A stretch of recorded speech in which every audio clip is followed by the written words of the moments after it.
Mon père disait toujours, pour vivre heureux, il faut vivre caché. Et donc j'ai grandi avec cette croyance depuis enfant. Et quand j'ai commencé l'entrepreneuriat en ligne, j'avais toujours cette croyance qui tournait en boucle dans ma tête où je ne pouvais pas trop m'exposer, je ne pouvais pas trop en dire sur moi ou sur mes idées.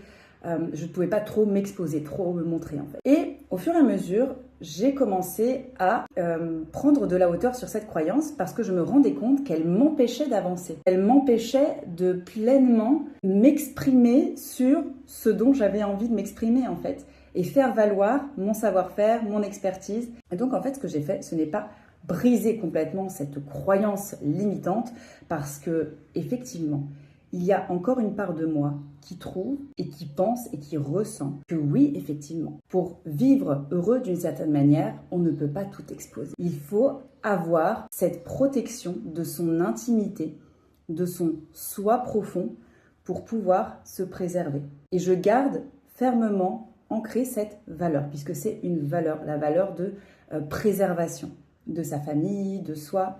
Voilà. Je n'ai pas cassé cette croyance. Je l'ai observé, j'ai pris de la hauteur sur cette croyance et j'ai déterminé ce qui était juste pour moi et ce qui ne l'était pas. Donc, quand vous évoluez avec une croyance, je ne vais pas vous dire, comme la plupart des coachs, de briser cette croyance.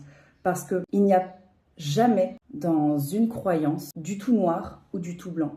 Il y a toujours des subtilités. Et l'idée, pour que ça reste en cohérence avec vous-même, c'est de faire ça, c'est de prendre de la hauteur sur cette croyance, une fois que vous l'avez identifiée, ce qui est le plus difficile la plupart du temps, une fois que vous avez identifié cette croyance, c'est de prendre de la hauteur dessus et déterminer, selon les situations, si elle est juste ou pas. Et encore une fois, il n'y a pas de tout blanc ou tout noir. L'humain, la vie, est subtile.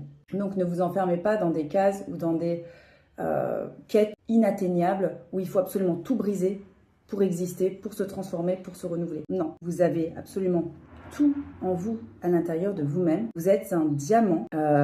Parfois, certains côtés sont polis et d'autres non. Et l'idée, c'est ça en fait. C'est de ne pas complètement tout briser parce que vous ne pouvez pas reconstruire un diamant, c'est pas possible. Donc, continuez de polir avec douceur, avec intention et avec conscience.